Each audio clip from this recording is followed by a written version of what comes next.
Hello guys, Horn MMA here, back with another prediction video.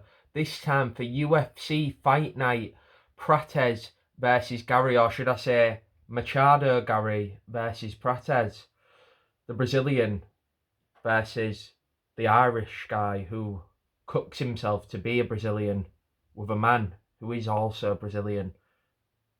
Anyway, we're going to get into this fight card.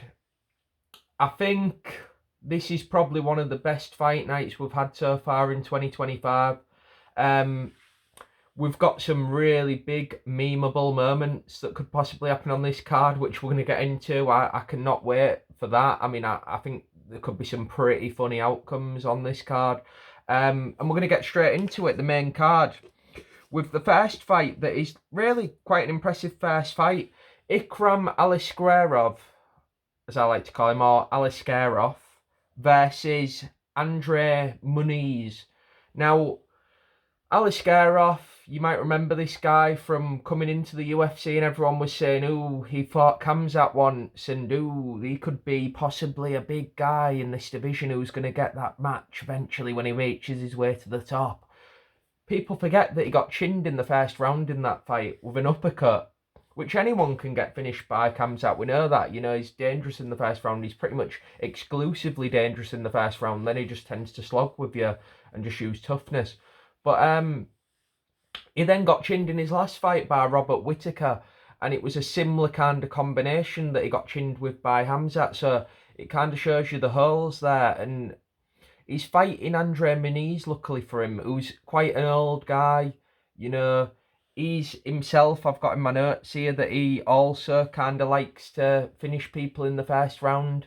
So it's who's like the older guy here, who's the guy with the most left, and the older guy is Muniz, and the younger guy with more left is probably Aliskerov.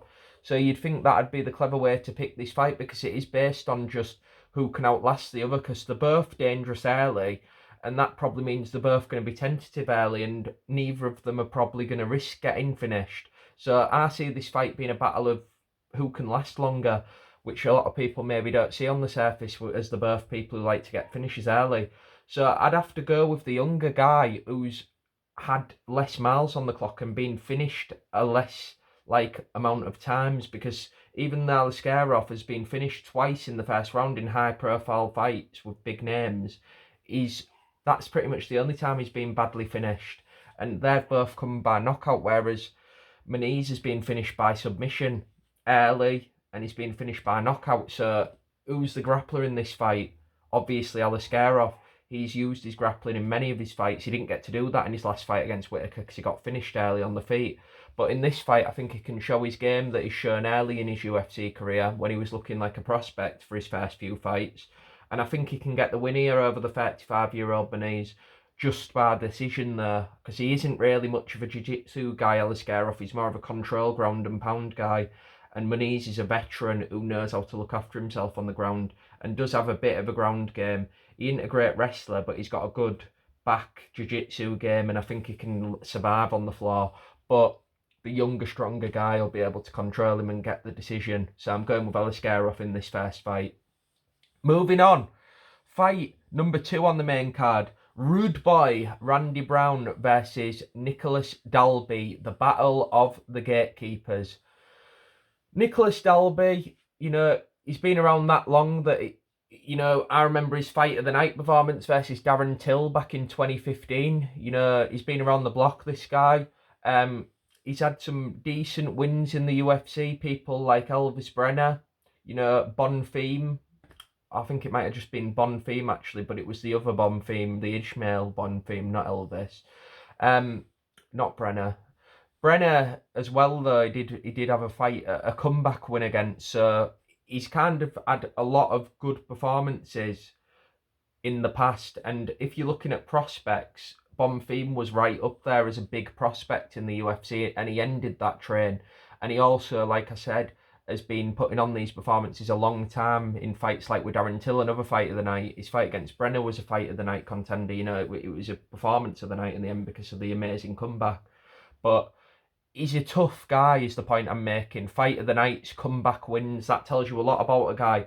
but he is ancient. He's like 40 years old in the welterweight division, which it's not quite as bad as being from bantamweight to lightweight at 40 years old. Welterweight's when that rule can change a bit, because Tyrone Woodley went on as champion up to 36, 37.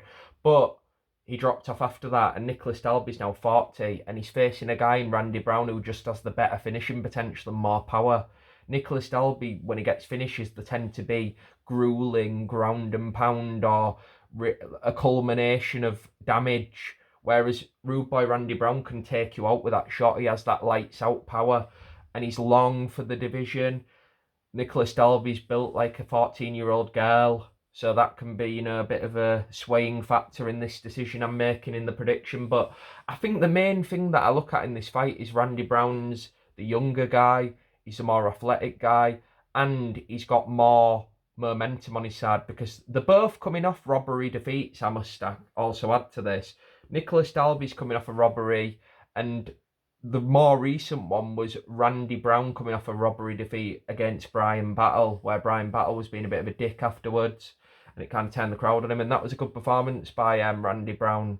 And Nicholas Dalby, the same thing, coming off a robbery, but his robbery was on a card that also had an even bigger robbery on it against Jared Gordon and Nashrat, so people don't talk about it as much. But it's them Abu Dhabi cards, you usually see them kind of things. Nathaniel Wood had some bad reffing in his fight. This is going to be different. Neither guy's going to get robbed, I don't think. I think it's going to be a very early finish, and I think it's going to be Randy Brown who gets it, because he's just got the more power in his fists, and he's got the more fast twitch muscle fibre to get those fast shots through that no one can see. So I think Nicholas Dalby's more of a grinding kind of fighter, and he's not going to be able to do that to Randy because he's too big, too strong, and Nicholas Dalby's just a bit too old at this point to keep on putting in these grueling performances. And I think this is one too much, and he's going to get finished early. 1 round, Randy Brown, TKO, probably a kind of situation where he knocks him down and then gets on top and just grounds him out, flattens him possibly, and then just hits him repeatedly in the side of the head until he just gives up or ref steps in. And I think it's going to be an early night for Randy, and this will be the moment that Nicholas Dalby gets cut, unfortunately, because it will be his second defeat in a row, even though it was a robbery.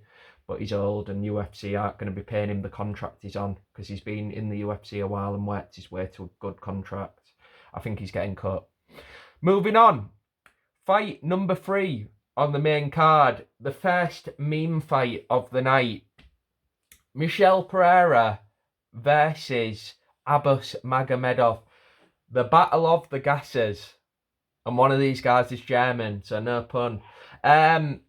This is a really good 1 round fight. And I mean, speaking of the last fight being 1 round, this fight's going to be at the latest early first round, because these guys cannot last a round without being absolutely exhausted.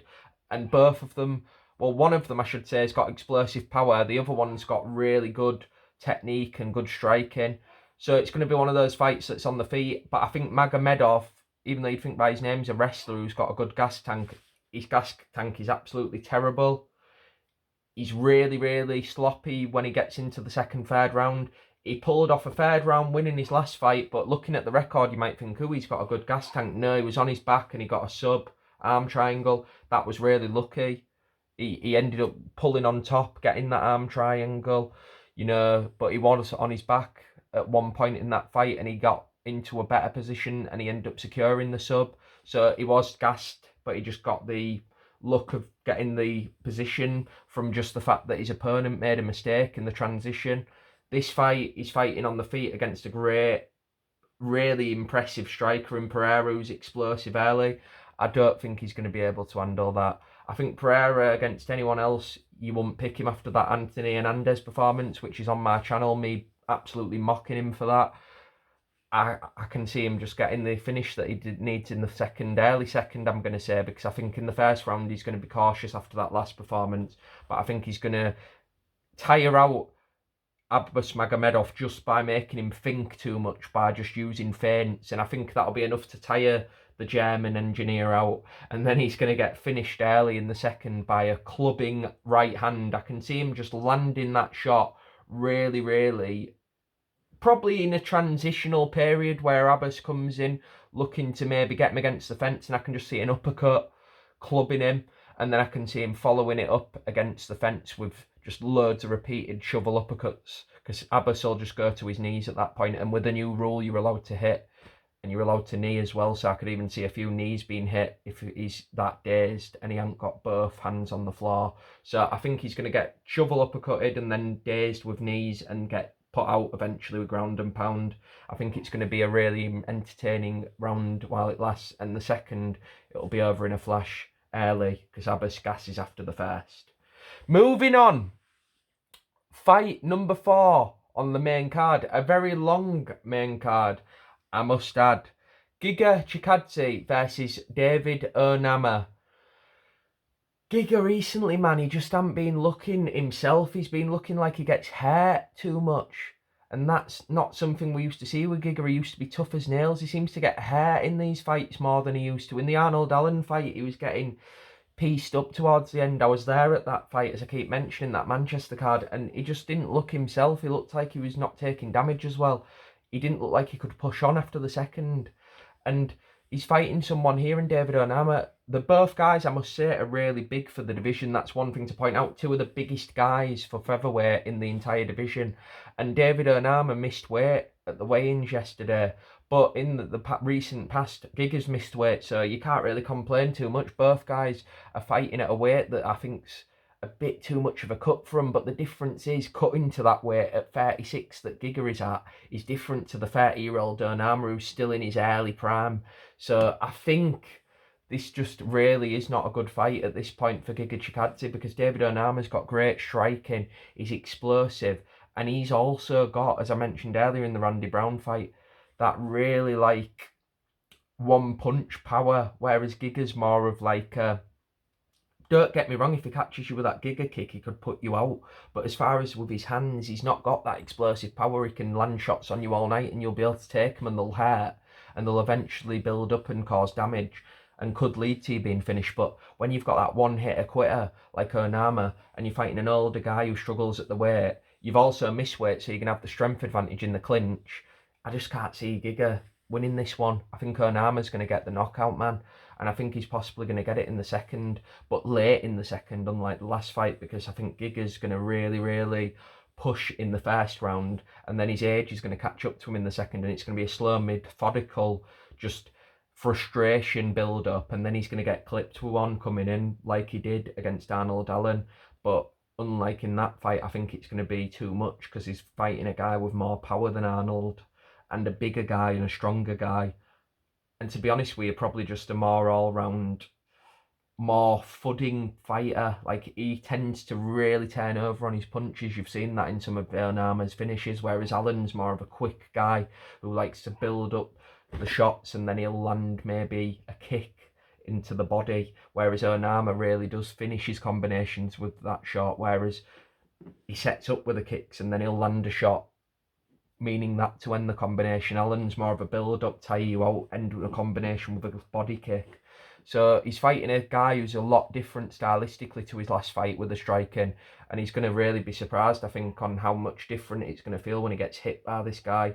I think he's going to get finished late in the second. I think it's probably going to come in just a random exchange where Giga's trying to throw his kick and he gets caught on the end of it, because Giga sometimes leaves his chin in the air when he throws kicks, because he really puts his all into them. That's how he gets his knockouts.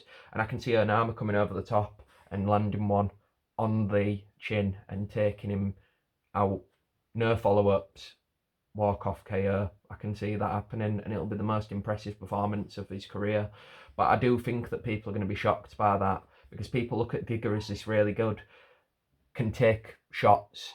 Onama's got a granite chin, and he's also got really strong power, so he's going to be one of those guys who's willing to take one to land a full power shot in an exchange, and that's when you see these guys get finished. So that's my prediction. That's probably my bet I'd put on tonight. Out of all these fights, I'd put a bet on Onama in the second, because a lot of people will think Giga's going the distance. I don't think so. I think I'm going to be shocked. Right, co-main event time. I talked about the Pereira fight earlier being the meme fight. The second meme fight of the card, Anthony Don't Attack My Family Smith versus Ming Yang Zhang. The UFC are trying to kill Anthony Smith here. No doubt about it. This is like a repeat of the Khalil Roundtree fight. Athletic guy, fast twitch muscle, powerful, all finishes. It's going to be worse than that fight because this is only going one round and it's going to end early. I'm telling you, this is going to be embarrassing for Mr. Smith. Mr. Smith! He's going down early, unfortunately. I do actually believe that Anthony Smith might be the most unathletically gifted fighter in the history of the UFC. I think fat heavyweights could possibly beat him. I actually researched once after watching Smith's fight. I think it was the fight against Ryan Spann that he actually won. But the way he was moving around in that fight, I actually researched, does Anthony Smith have cerebral palsy? Because the way he was moving was just so uncomfortable, and I actually used to know someone who had that and they moved in a similar way. And I wanted to actually know before predicting future fights of his. But he just fights like he has Down syndrome. Like, he tends to, like, curl up. Do you remember how... You know in that fight, the Warrior, Tom Hardy's character, used to fight with like one hand down like that. Anthony Smith literally fights like he's in the film Warrior. Like he's looking to like aura farm and like have one of those highlights where they like put a movie scene in it and then it's him. Like he's always looking for like that moment. It feels like that movie moment. Like when he was facing Johnny Walker and he went, "Why are you attacking my family?" He looked like he was just aura farming. Like he wanted that to be the clip that played when he made his comeback, and then he ended up just getting embarrassingly beat up in that fight. And I just can't see Anthony Smith getting anywhere in this fight because I think he's going to get chinned early. And Anthony Smith is one of those guys. He's like an old machine that needs a bit of oil, a DW40. You know, he just takes a bit of while to get into the motion and to get his bones moving correctly because of his cerebral palsy. And I think he's not going to have time to get his bones, you know, warmed up. I think he's just going to get chinned, man. And it's going to be a shame because I look forward to an Anthony Smith fight every time because he's just so memeable.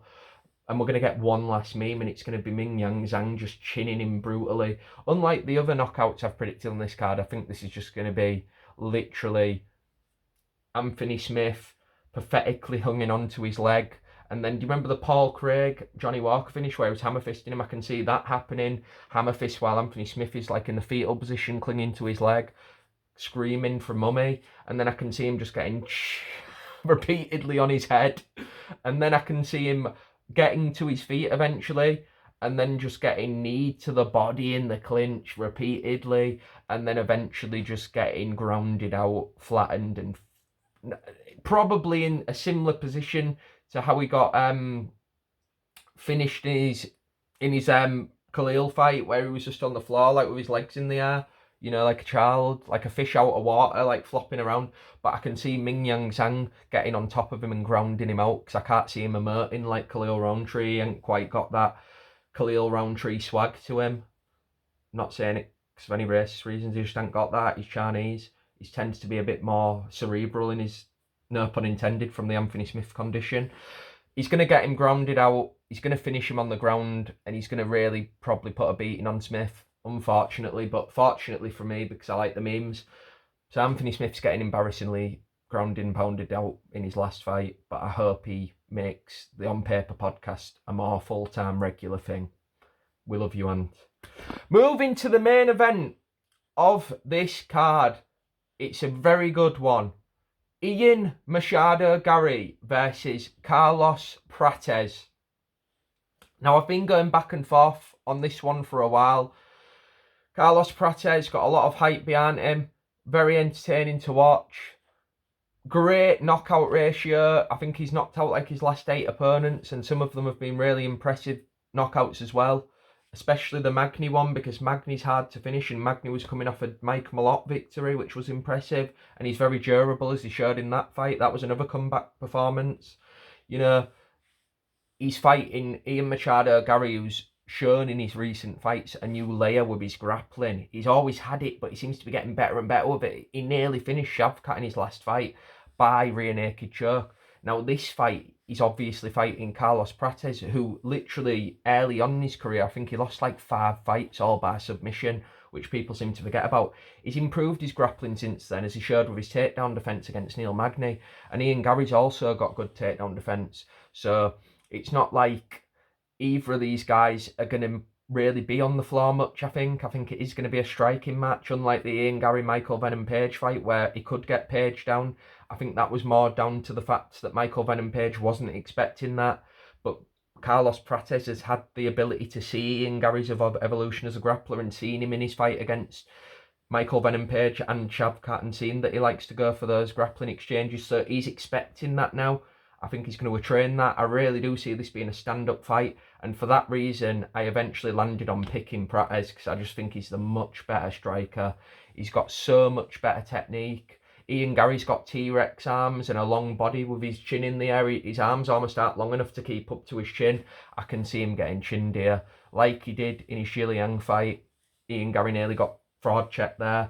I think he's going to get chinned in this fight. I think the kick combinations along with the punches are just going to be too much variation. Garry's never faced that before. Michael Venom Page throws very few body and head kicks. He throws the odd spinning attack now and again, but Prates is constantly mixing it up with kicks and mixing body shots with his fists into the head. He's mixing with all four limbs. Like, it's a lot to handle, man. That's what makes the guy special. And I think Ian Garry's just going to get overloaded with, you know, all this stuff happening to him. And I think he's going to go probably for one of his takedowns. It's going to get stuffed. This is going to be early, I believe, because Ian Garry's going to be doing this probably after the first round, because he's a very arrogant guy, Ian Garry, and he's going to want to shake and hang on the feet with Prates. I think he'll learn he can't.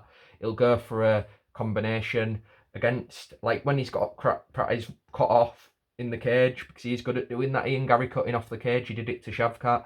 Then I can see him going for a punch and then dipping and getting kneed and getting dropped. That's actually how I predicted him getting beat by Shavkat, but this time I think it's going to happen. I think he's going to get hit with a knee as he dips, and he's going to get battered and punked with elbows, Muay Thai style, because Prates ain't got to show much of his Muay Thai elbows. I think he's going to finally get to use those 12 to 6s. It'll be the second finish by 12 to 6 after Paddy Pimblett against Michael Chandler, I believe. That's the first one we saw using those grounded 12 to 6. And he used it on his top of his head. And then when he got him down, he yelled 12 to 6 him. I feel it's going to be the same kind of thing. He's going to get kneed Ian Garry, drop, top of the head, L12 to 6. And then he's going to get battered with the elbows from there on out. And then possibly some more 12 to 6s. And people are going to be very happy because Ian Garry's going to finally get the proper humbling he deserves. Thanks guys for watching. I've enjoyed this video. I've had a break last week from the fights, but we need to get those midweek videos out, and I'm going to try and upload more of those. Thanks for watching. Subscribe.